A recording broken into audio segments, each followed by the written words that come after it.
Hold on 1 second. Ooh, sorry. It'll say I hate like a lag time on it. Hello, welcome to Independence Today. Yay! I'm Maria, the IL specialist here. And I am Rob Coker. I am the founder of Independence Today. And we are so delighted to have Gilles.r.mulard. Is that what we said? Yes, absolutely. Okay. Yeah. And Okay. I made sure. Yes. Okay. And he is from Mulard Wealth Management, and he is here today to talk about financial management and things like wills and power of attorney, which is very important for everybody and also definitely important for people with disabilities. So welcome, Mr. Mulard. Yes. Thank you. Okay. What all, I mentioned a couple of things, but what all do you deal with your wealth management? What kinds of things? Two aspects, two main aspects. So I'm registered as a licensed financial advisor with LPL, and I have a qualification as a retirement CRPC, so certified retirement plan counselor, or basically I focus on retirement saving accounts. Okay. And then I'm a plan advisor, so I'm a qualified plan financial advisor. So those are credentials that we obtain through extra studying with the College of Financial Planning. So it's basically we are really qualified to help the public deal with retirement savings, vehicles, accounts, 401k. So the last qualification is referring to plans, which are what most people are familiar with. Yes. It's like the 401k, 403b, Sure. 457, all those fours and account statements that most people wonder, how does this work? That's right. Okay. Okay.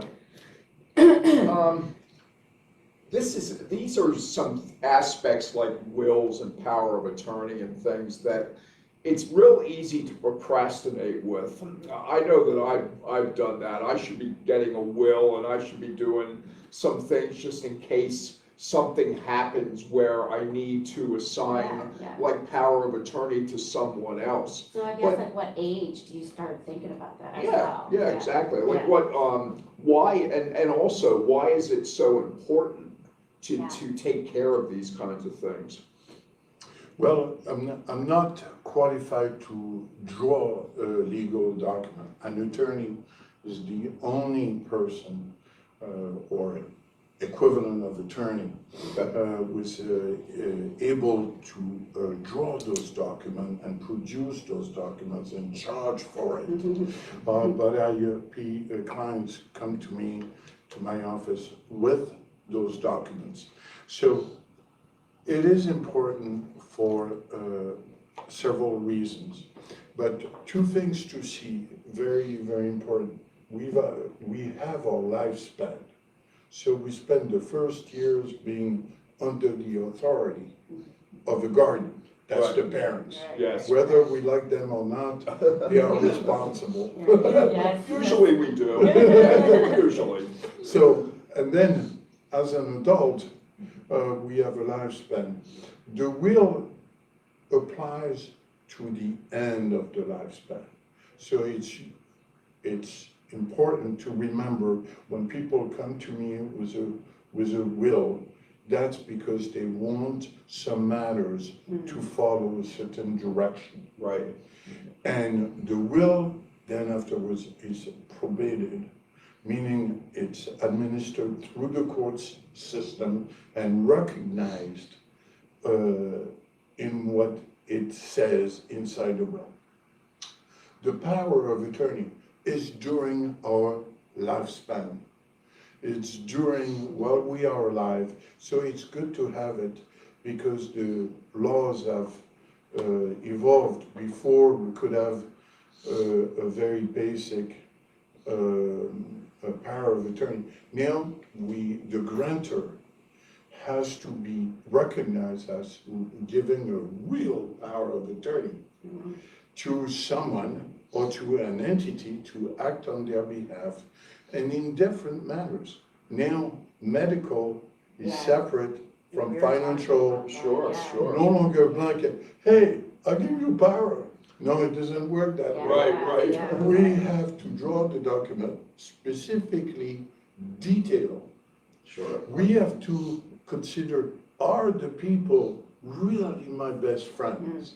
Sometimes That's true. we realize that one is not enough. Yeah. Maybe we should have It's better two to have more, people, yeah. or either or, we can choose a combination, and have those people really respect the power of attorney is someone that respects your best interest. Right. Not what you want to hear, Yes. but your best interest. And now, we cannot draw a power of attorney when you're in the hospital, sedated, under medication, Oh, because exactly. those are not valid. Yeah. Sure. So that's why we said, do it before, and now the financial firms, like most financial firms regarding the investment, because you have a lot of money in capital.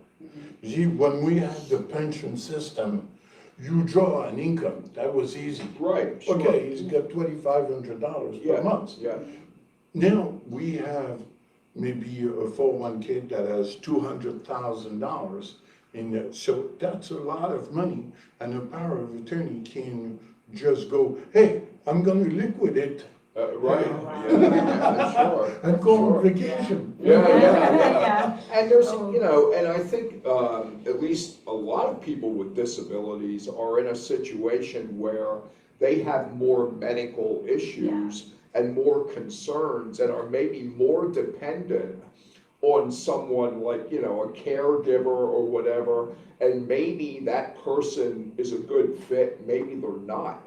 Like you were saying, you really have to do your due diligence as who are you giving the power to, And that's a very good point. And to illustrate that point, where you need to look at this very carefully is regarding Social Security. Yes. Social Security asks you to appoint someone as a representative for Social Security and to account for every expenses when you have a disability income. Sure. They need to the penny. And it's and it's going to be even more looked at, not because of the current climate, but because the population in America is getting older. Right. And with a longer life expectancy. Yeah. And that's why you need power of attorneys, you need the legal documents that allow you to function. And now the financial firms want to have the power of attorney before you need it. We require on any power of attorney for older than 5 years to have what's called an affidavit of effectiveness. What does this mean? It's big words, but it means you still recognize, yes, that person is qualified to represent my best interest. Because the law or basically the legal environment recognize that after 5 years you might change your mind. Sure. And someone might not be able to be your power of attorney. Maybe they have a cognitive deficiency and they can no longer, that's very frequent, very, very often we see that with spouses of the same age. You assign your spouse as your power of attorney 10, 15 years ago, and then Something happens to them. that Yeah, person, that's right. the doctor said, well, your memory is not as good as it used to be. Or they pass away. Exactly. All that. So you come to a point that I will insist with everybody, that everybody thank me during reviews That's how I work with clients during their reviews. Oh, absolutely.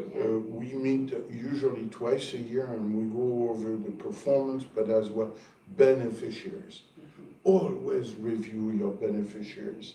You cannot imagine the number of plans, the number of accounts that don't have a beneficiary. So, two ways to title your assets. When you go to a bank, the designation should be payable on death. If something happens, okay? For a financial investment like in Gues stock, for instance, it's gonna be called TOD, transfer on death. And then in the IRA, it's gonna be primary beneficiaries, as many as you want. And then you're gonna have a contingent beneficiary. Usually couples like to set their children as contingent. That means if you forget to reassign the primary beneficiary, and sometimes it happens, very often for older couple, one goes before the other, just with a time period of 6 months to 1 year, and they forget to take care of it because they have a cognitive or memory issue, then the children can be contingent beneficiary. It's a very good practice. Is that kind of like secondary? Yes. Yeah, just Okay, automatically okay. go to the Yeah. second person. Contingent, secondary, and that costs nothing. Yeah. $0, and you save yourself headaches. Sure. How many times did you say you should have a review? Like how many? With every me, years, or with me in my office, my clients, we do a review every year. every year? We Okay. do, when the performance was the year-end statement, where they all said, did I make money? Then we said, let's look at your beneficiary. Is that still the same? And sometimes they change, they say, yeah, that child was not good this year. This year, change to the other one, okay. Okay. That makes Now, sense. I'm assuming there's a cost to these reviews, or? No, well, that's a great question. It depends on every financial advisor. Some, you have several type of advisors with your bank. So if you have a relationship with your bank, you should inquire with the bank. Okay. What is the cost? Yeah. With some credit unions, they have a financial advisor. You should inquire about the cost. And never assume anything. For instance, at the library, they can notarize some documents at no cost. So Yeah, I don't did hear assume, that. yeah, don't assume anything. You just need to ask the cost. And then with the big financial institution and the other institutions, they might have their own ways.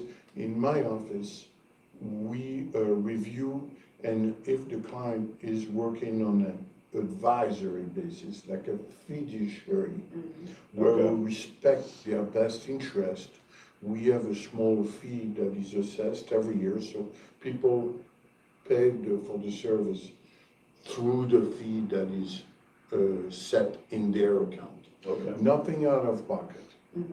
Nothing out of pocket.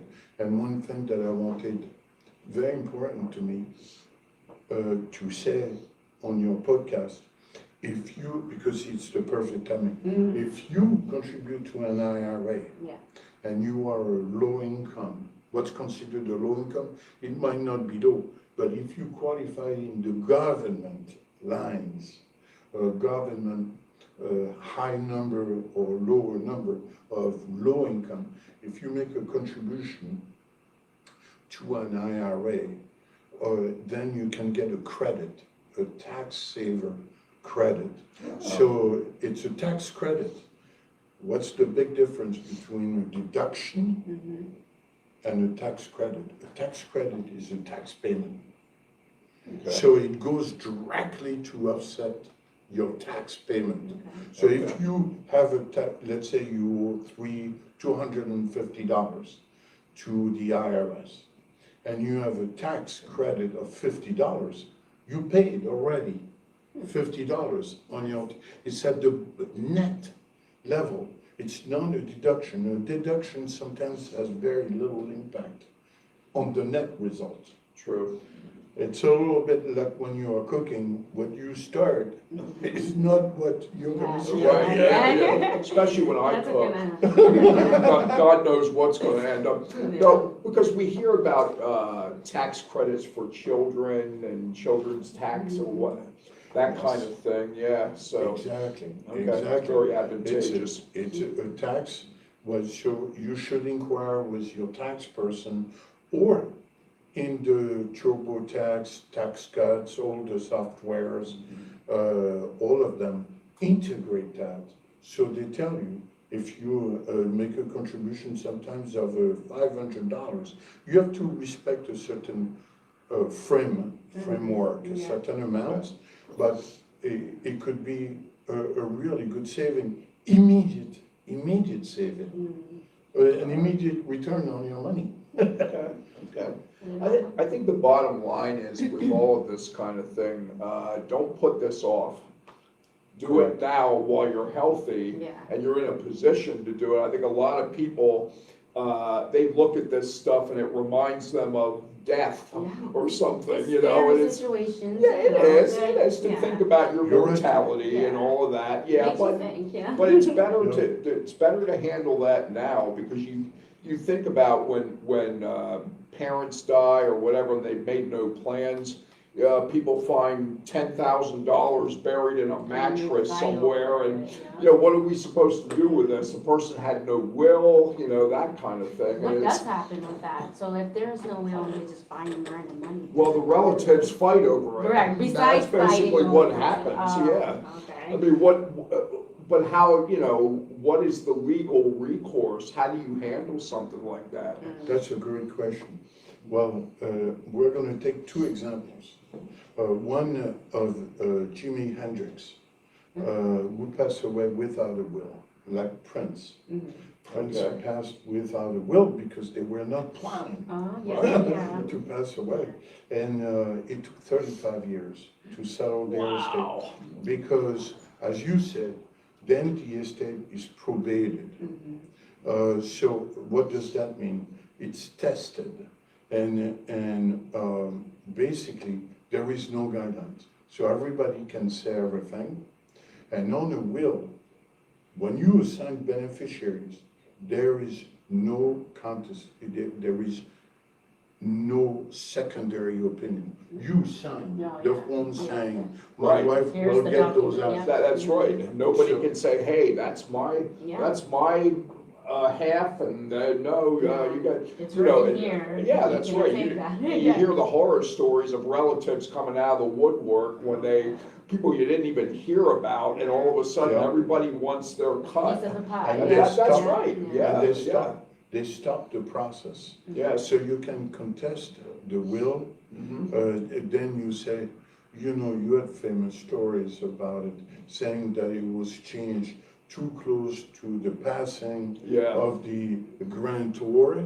But attorneys can talk a little bit better about that subject. But I just wanted to say that Jimi Hendrix, it took 35 years. That's and incredible. Prince is still going on, I believe. But the people that could benefit, Jimi Hendrix had a lot of children. So they could have benefited from some money. They never saw the color of the money. Wow. Who did see it? Well, you know, the system with all the attorneys, the courts have tons of fees on top. Well, sure they rich. do. You know what I mean? Wow. Well, those peoples are exceptional because, like Michael Jackson was broke, but as soon as he passed, his estate was worth I was going more. to ask you about that. Exactly, And that's very often the case, you know, of wealthy people, even locally. There are tons of stories that attorneys can tell you about. But at the end of the day, for us, we have to you have to protect from any unforeseen event. Yeah. And a good case regarding myself, my daughter, when I told her she had the life insurance on her, that I took while she was a juvenile, so there was no underwriting, she said, Dad, that is so creepy. You have the life insurance on me? Well, that's, yeah, But at the yeah. And same then time- she said, well, how much is in the life insurance? You know, she knows. Well, tell her to sleep with one eye open. I mean, that's what, Yeah, what do you do when, like, in that, I don't know how to even, like, phase that, like, when people are criminally, like, trying to be like, hey, how much is it, so you know what I mean, have a life insurance. Well, that's a very good point. You have to be very discreet about your financial affairs. There's nothing wrong. Like I had a client yesterday said, I thought that was my assistant called to get an appointment. He said, I never answered no questions about financial stuff. So you have to protect yourself. Yeah. especially in this day Yeah. and age with scammers and Yeah. everything else, everybody's trying to get your Everything's easy info. on the Never, phone. yeah. Never give out your social, Never. never give out your date of birth and your address. If they have those three information, they can start to fill out application. Wow. Keep it really away from anybody. Like some people have their social security card with them, it should be in a safe. Right. No one Never should take it know. with you. Yeah. Yep, so all those I lose basics, everything, so I don't have it with me here. Well, that too, I mean, yeah. and two, the older folks need to be aware of email. Never answer, like Social Security did your audit, typical scam. Can you open the email and give us your Exactly, your information? yes. Never. Never. Social Security will send a mail, a piece of mail. Right. A court Yeah. will dispatch a marshal, a sheriff, a legal representative to serve you the Right. paper. Right. Right. That's why you are being served. Served, yeah, that's what I'm going Yeah. They serve it to you. Well, this has been great. We've learned a lot. Mr. Millard, thank you so much for bringing these issues to light and letting us know that, hey, better now than waiting 10, 15 years when you don't know what's going to happen to you. Correct, So- and I'm gonna just finish one point, is that you never know. When I came to this country, I became naturalized in 1994. Okay. So, at the time, the President Clinton, Bill Clinton, sent me a beautiful letter. I have of one too, because I congratulations. got mine at 9 years old, so yeah, I got it We framed got up. a letter from Bill Well, you have Clinton. to like apply to be a citizen. Well, I still Yeah. should have gotten a letter. The current Yeah. president sends a letter, Mhm. Yes. and I had no idea that 20 years or 25 years later, that's becoming an issue. Citizenship is a huge privilege. Yes, yeah. yes, it is. Huge privilege. Now we're getting a birthright. I mean, you don't want to get me started. Let's on not this, get into but- that. For social But yes, security, yeah. it's very important. Yes. For social security, you need to be a citizen. So all this is very, very important to anticipate. We never know Right. where things are gonna be coming from. So Okay. thank you for the invitation as Thank you well. for problem. being here. Now, Thank if you so people much. want, Yes. people want more information, what's the best way to get a hold of you? Very easy. I have a website Okay, and it's GM, like the car. Okay. Just GM. remember GM like General GM. Motors. okay. It's my initials,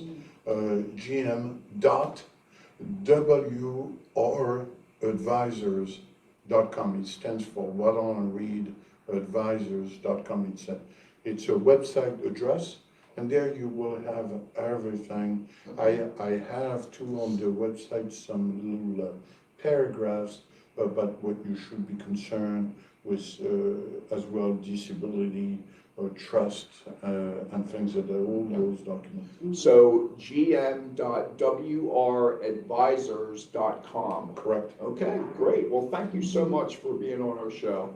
Thank you very much. And folks, I just want Oh, to yeah, let you next know that on Monday, the 24th at noon, we are having a special podcast. We're having Carl Berry, the Executive Director of CRI, and he's going to be talking about concerns related to Pennsylvania's budget and specifically attendant care. So you really don't want to miss that one, folks. So, all right, see you guys later.